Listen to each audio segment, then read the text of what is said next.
మొదటి దశలో కొరియాలో కావచ్చు, లేకపోతే జపాన్లో ప్రజా సంఖ్యను తీసుకురావడం కావచ్చు, లేకపోతే యూరప్లో మార్షల్ ప్లాన్ కావచ్చు, ఇవన్నీ కూడా ఆ దేశాలకు మేలు చేసినాయి. ఆ మొదటి దశలో ఒక 10 ఏళ్ల పాటు రెండో ప్రపంచం తర్వాత ఆ దేశాలకు మేలు చేసినాయి.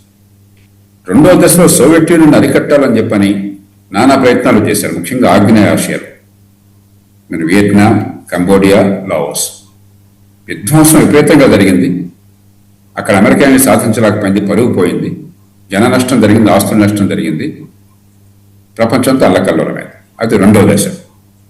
మూడో దశలో 9/11 తర్వాత 2001 తర్వాత ఆఫ్ఘనిస్తాన్లో దాటిని మనం కాదనలేము. ఫలితం రాలేదు, నష్టపోయారు. కానీ ఆ దేశం అధికారికంగా టెర్రరిస్ట్ ముఠాలకి ఆశ్రయం ఇచ్చి, అరే ఆ టెర్రరిస్టుని ఇంకా పోషించమని చెప్పండి అయ్యా, వాళ్ళు మాకు ఇచ్చేయండి అని చెప్పంటే దానికి ఒప్పుకోకుండా ఉన్నప్పుడు అమెరికాకి కానీ మన దేశానికి కానీ ఎవరికైనా గత్యంతరం లేదు. కానీ వ్యూహాత్మకంగా తప్పిదాలు చేశారు. ఇరాక్ మీద దాడి ఏ రకంగా అవసరం లేదు, ఏ రకంగా అవసరం లేదు. కాబట్టి ఆ 2001 తర్వాత దాడులు చాలా సందర్భాల్లో గందరగోళం దారితీస్తుంది, అనుకున్న దానికి వ్యతిరేక ఫలితాలు వస్తున్నాయి.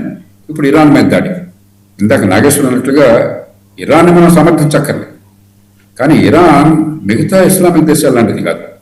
కొన్ని వేల సంవత్సరాల నాగరికత ఉన్నది, ఆధునికీకరణ ఉన్నది, మంచి విద్య, శాస్త్ర సాంకేతిక విజ్ఞానాలు ఉన్నాయి. కాబట్టి ఏదో రకంగా సాంప్రదాయంతో కూర్చోవాల్సి వచ్చింది. వాళ్ళు చేసిన తప్పే. విదేశాల్లో మీరు టెర్రరిస్టులను ప్రోత్సహించడం కావచ్చు, హెజ్బుల్లా లాంటి వాళ్ళని, లేకపోతే హమాస్ని మరొకరు ప్రోత్సహించడం కావచ్చు, అవుతీస్ని కానీ, లేకపోతే అణ్వాయుధాలు తీసుకొచ్చి మేము ఇజ్రాయల్ తొలగించుస్తాం రోజు ఇజ్రాయల్